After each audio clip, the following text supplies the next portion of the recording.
Donc voilà la bête. Vous voyez, déjà c'est à l'envers, donc il y a des trous-trous. Oui, c'est un projet à trous-trous. Ça ne va pas t'aider, hein, chère tricopine. Mais vous le voyez en noir et blanc parce que sinon la couleur pourrait être un indice. Et en fait, je voulais, voilà, donc j'avance doucement mais sûrement. J'adore vraiment ce projet. Et voilà, du coup, je voulais un peu vous en parler comme ça, rapidement, sans trop rien dévoiler. Voilà, donc c'est une séquence qui est coupée en plus à chaque fois parce qu'il faut que je mette un filtre, que je tourne la caméra, enfin bon, c'est pas grave. Sur le montage, ce sera juste un peu plus compliqué. Donc voilà, donc du coup, le seul hic que j'ai, c'est qu'il va me manquer de la laine. Je sais pas comment j'ai fait, je ne comprends pas. Voilà, il va me manquer de la laine, donc du coup il va falloir que je repasse une commande ou que j'aille à la lainerie quand je retournerai à Bordeaux, et c'est pas avant début octobre, donc ça va être trop juste. Ou alors je les appelle, ou alors je passe commande ailleurs. Oh, c'est vraiment, je suis désolée pour ce contre-jour qui est pas super. Je mets comme ça. Voilà, donc du coup, je vais être un peu coincée. Il me reste 2 pelotes, mais je pense qu'il m'en manque au moins 2, voire 3. Je sais pas ce que j'ai fait, je ne sais pas comment j'ai calculé ça, mais voilà, du coup, ça va me manquer. Et puis ensuite, ben, je continue le swag de Kathleen Hunter. J'ai commencé à monter la manche, donc ce n'est que du jersey en rond, donc tout droit, tout droit, tout droit. Voilà, c'est un petit peu, du coup, un peu ennuyant, mais bon. Ennuyant, ennuyeux, Julie, ennuyeux. Mais bon, du coup, je regarde des podcasts, et puis voilà, ça c'était mon pyjama. Voilà, donc je vous dis à plus tard.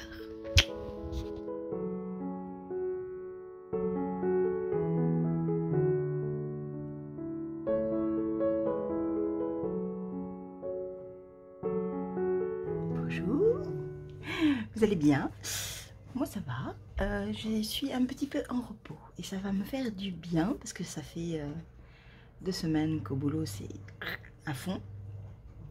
Je reviens vers vous un petit peu pour vous papoter un peu parce que en fait ma tranche de vie va être un peu courte et je voulais un peu vous parler du livre que je lis actuellement, à savoir Les 7 sœurs, le premier tome des 7 sœurs de Lucinda Riley, qui parle de Maya, la première des sœurs en fait.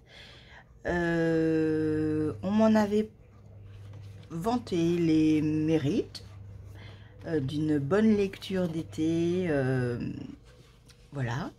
J'ai lu 400 pages, donc presque la totalité.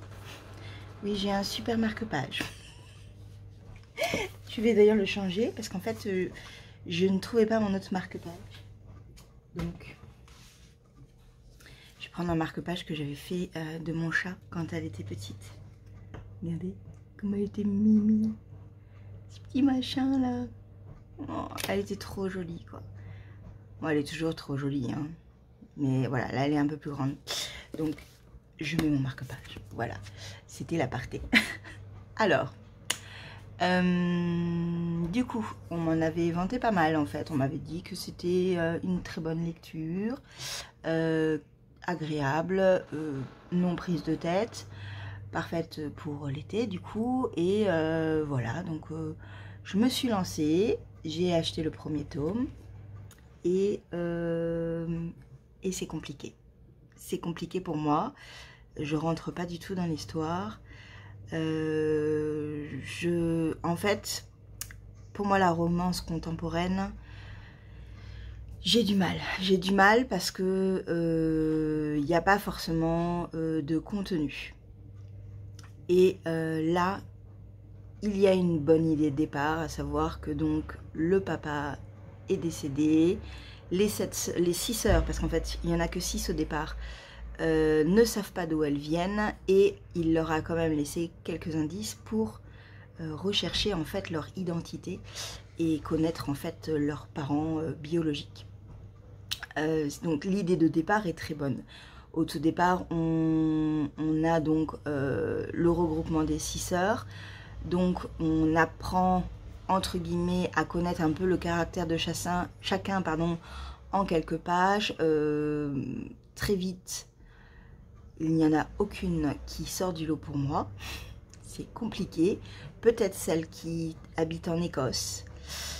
Peut-être celle-là. Mais vraiment, la plupart ne m'ont pas inspiré grand-chose. Et Maya, encore moins. Parce qu'elle n'a pas du tout, elle ne donne pas du tout ses émotions. Elle est assez hermétique à tout. Elle vit en solitaire, a un métier de solitaire.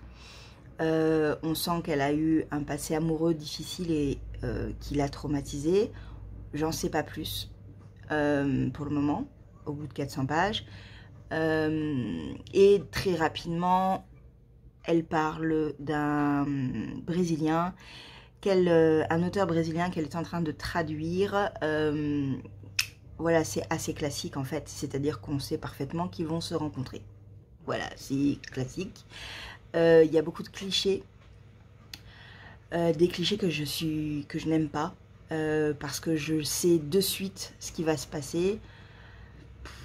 Voilà, je suis pas surprise en fait, et j'aime que mes lectures soient un peu surprenantes ou terre à terre. Elle est riche, elle n'a pas besoin de... Elle n'a pas de difficultés financières, de problématiques existentielles. Elle est un peu lisse en fait, et elle est très belle, voilà. Moi j'aime les personnes qui ont des failles, j'aime les personnes qui sont fortes et qui ne sont pas belles. J'aime le charisme et le charme, mais la beauté en elle-même, je la trouve glaçante. Donc du coup, je suis pas du tout emballée. Il y a dans cette histoire un retour dans le passé, puisqu'on découvre un peu les ancêtres de Maya. Ça aurait pu être très intéressant, mais ce n'est que de la romance.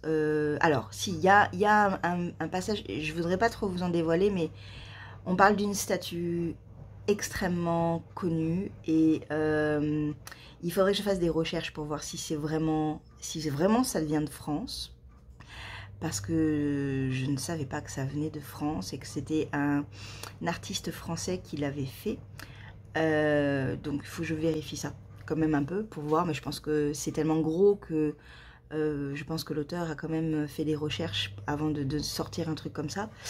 C'est pas forcément une œuvre que j'adule et où mon attention a été portée en fait, pas du tout même.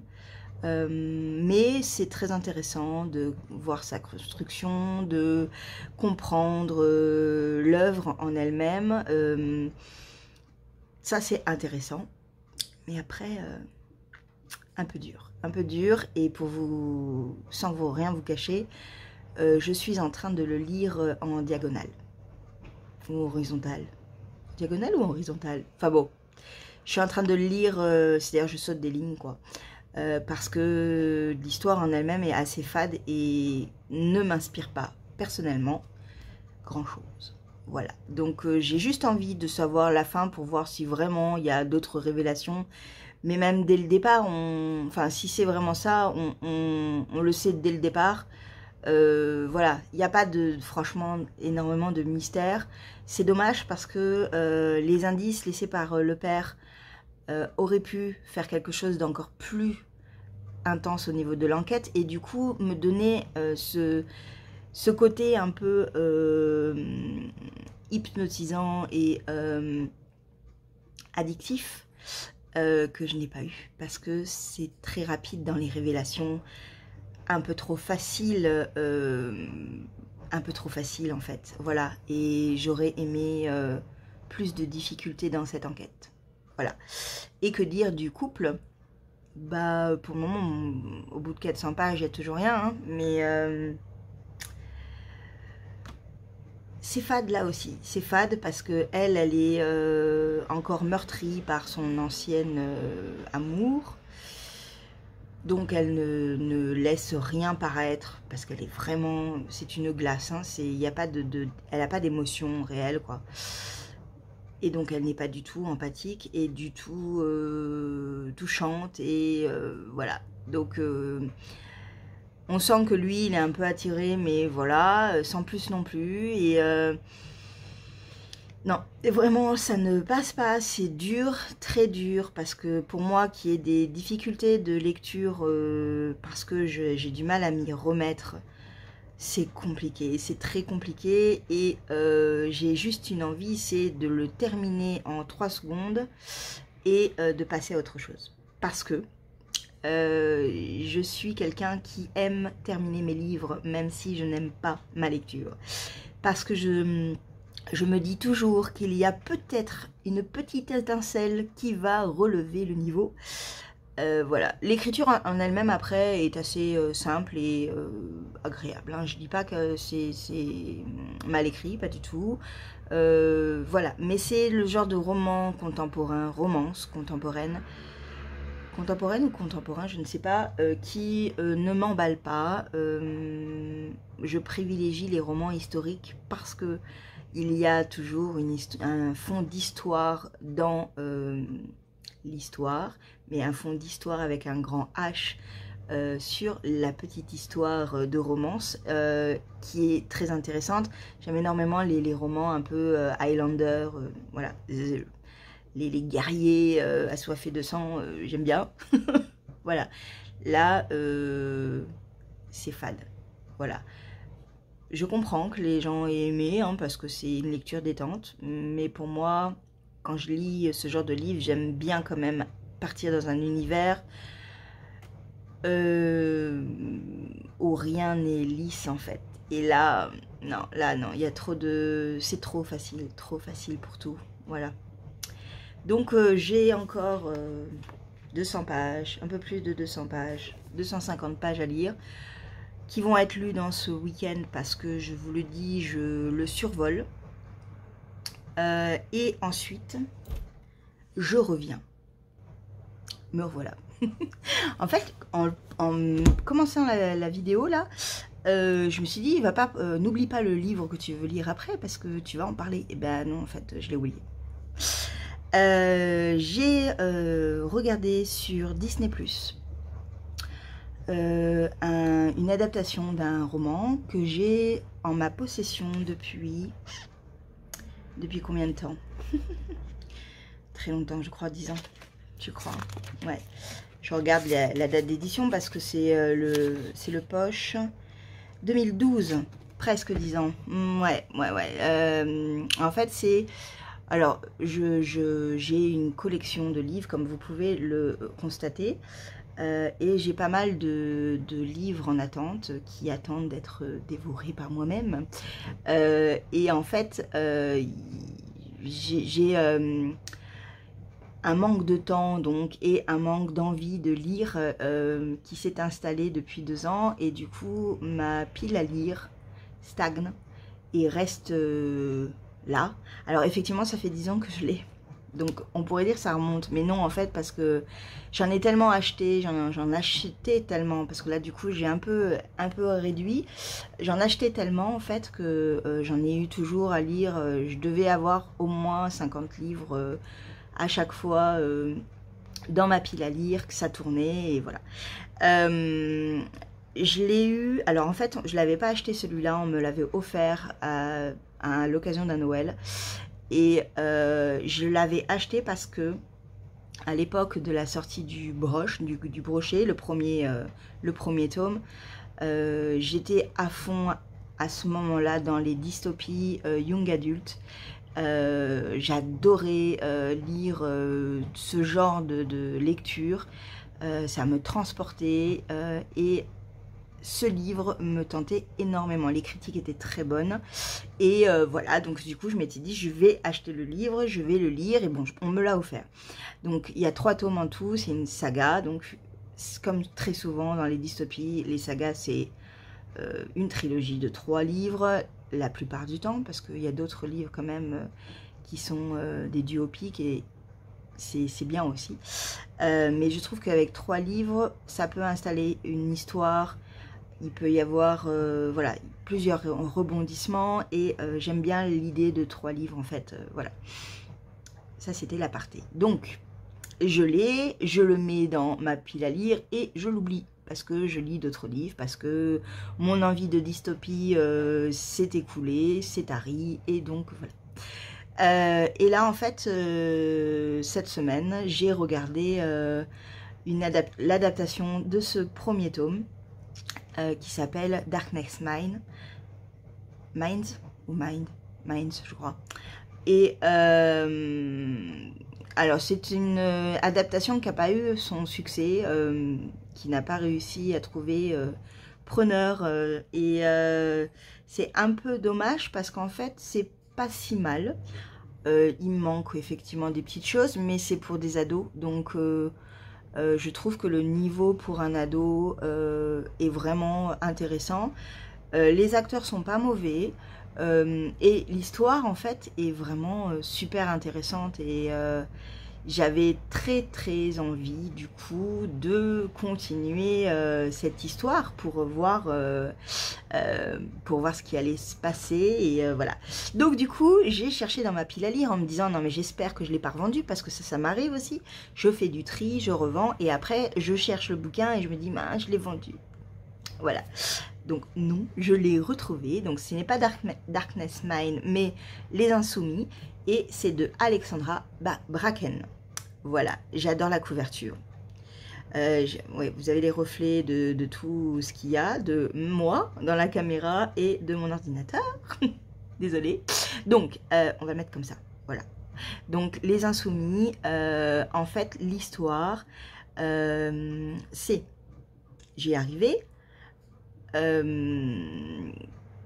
Dans un futur proche ou là maintenant les enfants sont décimés, tombent malades et meurent sur le coup, à part quelques-uns, et ces résidents, n'importe quoi, ces enfants qui restent en vie développent des pouvoirs et ils sont classés en plusieurs catégories de couleurs: les verts, les bleus, les jaunes, les rouges et les oranges. Chaque zone de couleur signifie un pouvoir spécifique. Il y a des personnes qui arrivent à déplacer des objets, d'autres qui sont très intelligents, qui retiennent tout, voilà. Les jaunes, je sais plus ce qu'ils font les jaunes. Un peu plus. Bon, les rouges qui sont extrêmement violents et les oranges qui contrôlent la pensée des gens. Et les rouges et les oranges en fait sont très vite recensés et tués. Oui, c'est dur. On suit du coup, comment elle s'appelle? Je me rappelle, Ruby. On suit Ruby. Ruby, c'est une enfant qui doit avoir 10 ans et elle fait partie des survivantes. Elle n'a pas encore développé de pouvoir et un jour, son pouvoir se développe. Elle efface la mémoire de ses parents, de tous ses souvenirs d'elle. Et donc, elle se retrouve isolée et placée dans un camp pour enfants, où on lui diagnostique en fait tout de suite une couleur, et cette couleur c'est donc le orange. Sur le moment en fait elle comprend pas ce qui se passe, le médecin veut la tuer et elle arrive à changer en fait sa couleur et la vision de cette personne pour du vert. Donc c'est le bas de l'échelle en fait au niveau des classements. C'est juste des personnes intelligentes en fait, très intelligentes. Et elle survit pendant 6 ans dans ce camp en vert alors qu'elle est orange. Et un jour, elle s'évade avec une personne qui va l'aider. Et voilà. Et l'histoire commence réellement là. C'est bien, c'est vraiment bien, c'est super intéressant. Et du coup, ça m'a donné très envie de connaître la suite. Surtout que, bon, voilà, donc je vous ai raconté que le début du bouquin. Et j'ai très envie, du coup, de savoir la suite. Mais je n'ai que le tome 1. Donc du coup, je suis allée sur Momox. Et parce qu'ils ont réédité les livres avec la couverture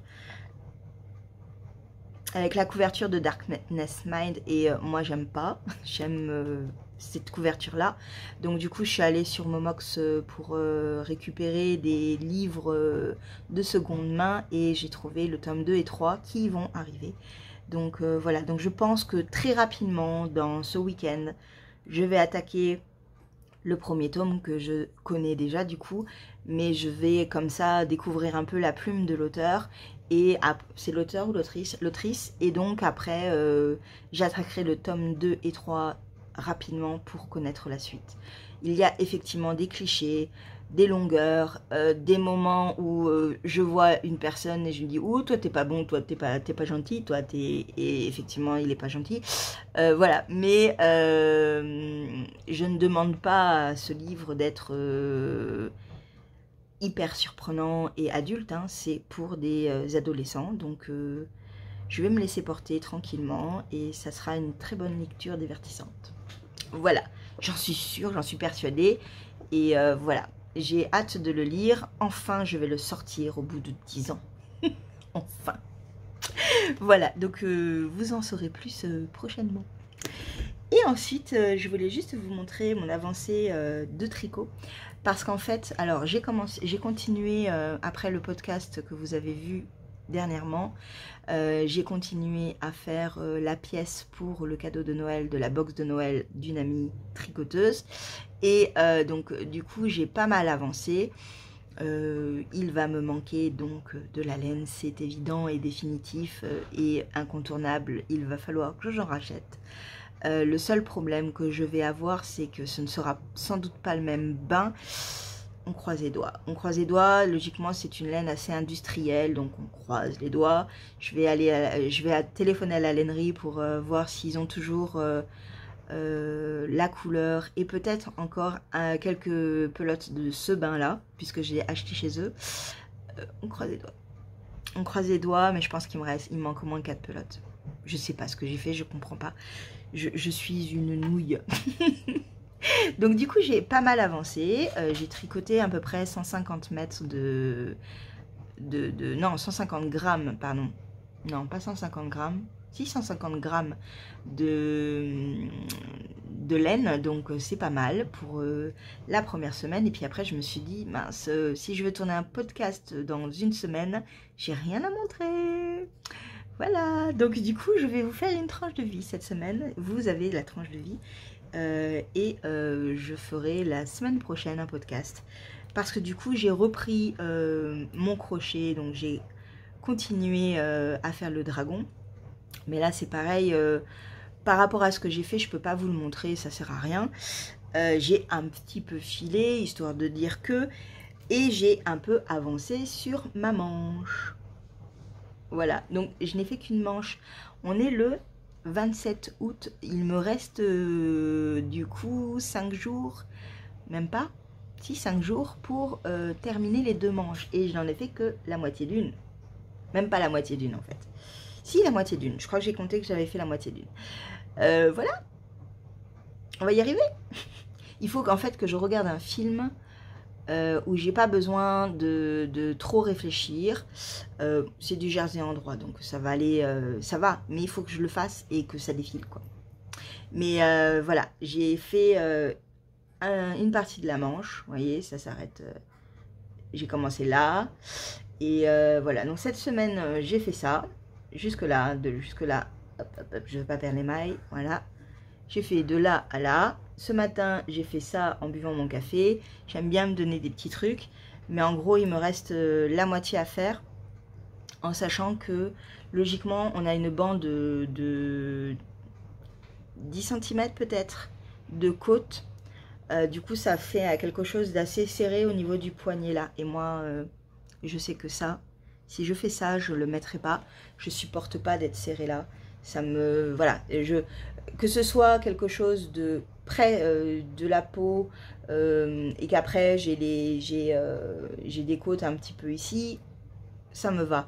Mais si c'est vraiment serré là, parce que les côtes vont me serrer, non, je ne vais pas le supporter. Et puis faire 10 cm à peu près de côte, j'ai pas envie. Du coup, je vais continuer, je pense, jusque là. Au niveau, ce sont des manches ballon. Donc je pense que la manche va arriver jusque là sans, il n'y a pas de diminution, il n'y a rien. C'est vraiment du rond sans prise de tête. Surtout que j'ai choisi de ne pas faire ce motif là qui devait être sur les manches également. Donc vraiment c'est un truc sans prise de tête quoi. Je vais aller jusque là. Je pense que je vais faire 3-4 cm, peut-être grand max 5 cm de côte, mais pas autant qu'il est préconisé dans le patron, parce que je ne le mettrai pas, non, non, non, voilà. Donc du coup j'avance, voilà, c'est bien. Et puis voilà, logiquement, je monte ce vlog, tranche de vie, je le monte demain matin, vous l'aurez donc dimanche. D'habitude vous l'avez le samedi, mais comme ça me laisse le temps un peu de papoter un peu avec vous et vous donner un peu de contenu, parce que j'ai eu vraiment 2 semaines de folie au travail et je n'avais qu'une envie quand je rentrais, c'était de dormir. Donc voilà, c'était un peu chaotique, un peu compliqué, comme souvent au mois d'août, où on travaille un peu souvent seul et où on fait le travail pour 2. Donc c'est un peu compliqué. Et puis bon, là, on a eu des trucs en plus bien sympathiques. Donc voilà, donc c'était un peu compliqué, un peu fatigant. Et voilà, j'avais pas forcément envie de tricoter, de papoter, voilà. Là, j'ai 3 jours de repos et ça va me faire du bien énormément. Donc, je vais faire ce que j'aime, lire, tricoter, crocheter, filer, ranger mon appart aussi. Il faut absolument que je range mon appart, faire mon petit ménage. Oui, je n'ai pas de courses à faire parce que j'ai fait mes courses déjà. Tout va bien, donc ce n'est que du plaisir. Et tout à l'heure, il faut que j'amène mon chat pour le laser. Sa petite séance quotidienne, enfin hebdomadaire plutôt. Voilà, l'outil va bien. L'outil va bien, ça lui fait du bien, ces séances de laser. Donc voilà, tout va bien. Tout va bien, tout va bien. Je vous laisse, à plus tard.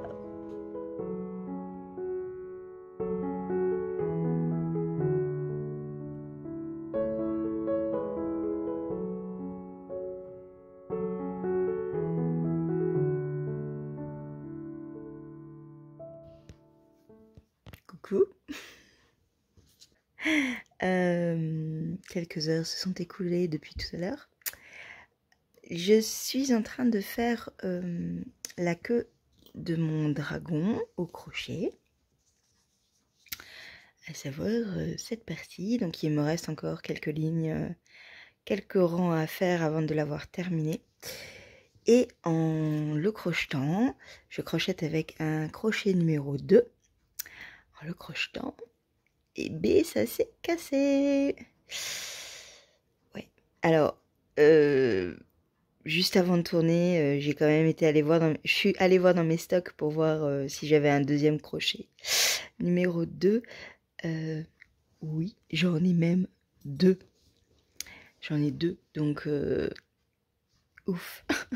Ouf, parce que sinon il fallait que je passe commande, du coup que je mette mon dragon en attente, et ça j'avais pas envie, bien que je n'aurais pas pu faire autrement de toute manière. Mais ça vous est déjà arrivé vous? Parce que moi ça fait 16-17 ans que je crochette et ça ne m'était jamais arrivé. Alors après c'est un crochet bas de gamme, voilà, c'est pas le super crochet, voilà. Mais voilà, ça s'est cassé au moment où je faisais une maille coulée en plus. C'était vraiment pas un truc complexe, mais je l'avais bien sollicité pour faire une patte. Je vais vous montrer la patte, si je la trouve. Parce que du coup, j'ai un peu tout rangé en même temps. Parce que quand je crochette, je m'éparpille. J'ai fait une pâte. C'est trop mignon. C'est trop mignon. C'est trop mignon. Et vous voyez, ces 3 parties-là qui m'ont donné un peu de fil à retordre. Parce que, pas pour le faire, parce que c'est bon, bah, c'est le crochet, il n'y a rien de plus simple. Hein. C'est juste parce que l'autre, donc celui-là, là, il a été vivement sollicité. Et je pense que c'est à ce moment-là que ça a commencé à battre de l'aile.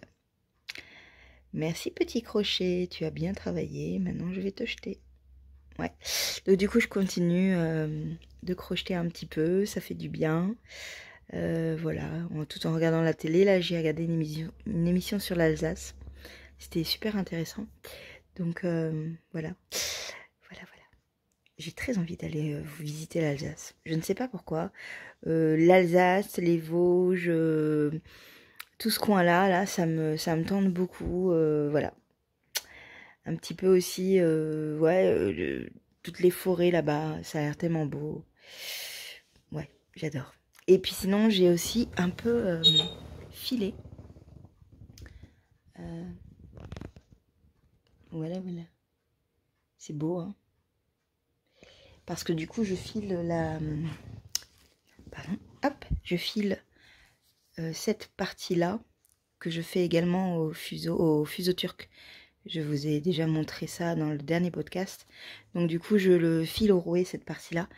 Du coup, je m'attaque à la fibre, l'autre moitié de fibre automnale.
Heureux, je viens d'être tirée au sort pour un concours, j'ai gagné, je suis trop contente. J'avais en fait participé au concours du dernier haut de steel knitting. Et j'adore, c'est un haut avec un col roulé, des petites finitions parfaites, hyper féminines, j'adore. Il sort aujourd'hui ou demain, je ne sais plus, mais j'avais participé, je crois qu'il y a 200 commentaires, donc il y a 200 participants. Et j'ai gagné, voilà, je suis trop contente. Voilà, c'est super, c'est vraiment génial. Il y a une image un peu pourrie parce que ma lumière, j'en ai pas beaucoup là. Et désolée. Mais ça conclut une journée relaxante et apaisante et c'était super sympa. Voilà, donc je vous montre la photo ici de ce superbe haut qui est une merveille. J'adore tout ce qu'elle fait de toute manière. Par contre, j'ai jamais eu l'occasion encore de tricoter ce qu'elle faisait. Mais je la suis et à chaque fois, j'ai des coups de cœur pour ce qu'elle fait. J'ai juste pas le temps. Voilà. Donc là, ça me donne l'occasion. Je suis super contente. Voilà. C'est trop bien. Il est beau. Hein. En plus, c'est vraiment un super haut. Vraiment, j'adore. Bon, cette fois-ci, je vais me coucher.